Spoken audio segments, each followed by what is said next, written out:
Taarifa ambayo ni breaking news iliyotolewa na shirikisho la soka barani Afrika CAF kupitia bodi yake ya rufaa, ambapo imetangaza taarifa ya kuweza kutoa maamuzi ya kuweza kuwavua mabingwa waliotangazwa wa michuano ya AFCON mwaka 2025 iliyofanyika nchini Morocco, ambapo mabingwa waliweza kupatikana kuwa ni taifa la Senegali, na moja kati ya watu ambao waliweza kufunga goli katika mchezo huo ulikuwa ni kwa sababu finali ilikuwa ni kati ya Morocco dhidi ya Senegali, lakini aliyefunga na kuipeleka Senegali mpaka kutoa ubingwa wa michuano hiyo ya AFCON alikuwa ni Sadio Mane. Lakini taarifa iliyotolewa na shirikisho la soka barani Afrika CAF leo siku ya Machi 18 kupitia kwa bodi yake ya rufaa imetangaza timu ya taifa ya Morocco kuwa bingwa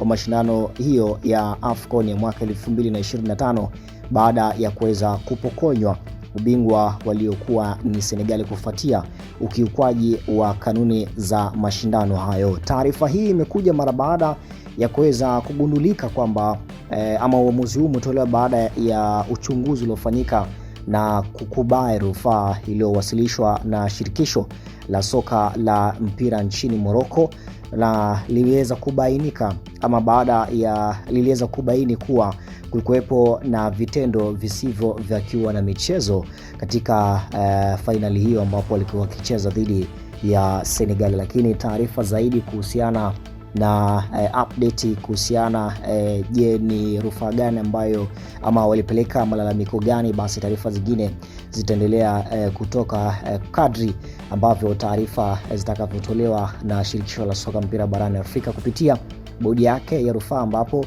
imetangaza Morocco kuwa bingwa wa mashindano ya AFCON 2025 baada ya kuwapokonya ubingwa Senegali kufuatia ukiukwaji wa kanuni za mashindano. Na hii imekuja mara baada ya uamuzi ambao umetolewa baada ya kukubali ama shirikisho hilo la soka mpira barani Afrika CAF kupitia bodi yake ya rufaa baada ya kupokea rufaa iliyowasilishwa na shirikisho la soka la nchini Morocco, ambapo kulibainika kuwepo kwa vitendo visivyo vya kiua na michezo kwa upande wa timu ya taifa Senegali wakati wa michuano ile ya fainali. Natumaini pia na wewe mtazamaji ulifuatilia fainali hiyo. Kulikuwa kuna vimbwanga mbalimbali kwa maana katika fainali hiyo mataulo mengi, kwa maana golikipa wa Senegali pia kizongwa.